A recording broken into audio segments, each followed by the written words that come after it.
গোপালগঞ্জে ঘন কুয়াশার কারণে 4টি যানবাহনের চতুর্মুখী সংঘর্ষে একজন নিহত ও কমপক্ষে 20 জন আহত হয়েছে। বৃহস্পতিবার ভোরে ঢাকা-খুলনা মহাসড়কের গোপালগঞ্জ সদর উপজেলার ঘোষগাতি বাসস্ট্যান্ডে এ দুর্ঘটনা ঘটে।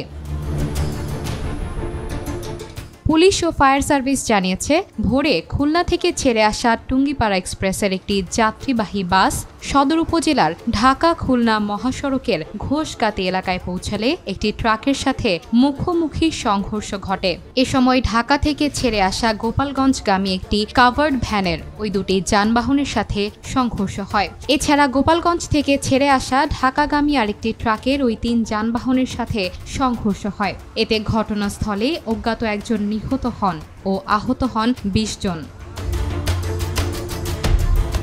খবর পেয়ে ফায়ার সার্ভিস ঘটনাস্থলে গিয়ে হতাহতদের উদ্ধার করে গোপালগঞ্জ 250 শয্যা বিশিষ্ট জেনারেল হাসপাতালে প্রেরণ করে। পরে ভাটিয়াপাড়া হাইওয়ে থানা পুলিশ এসে পরিস্থিতি নিয়ন্ত্রণে আনেন।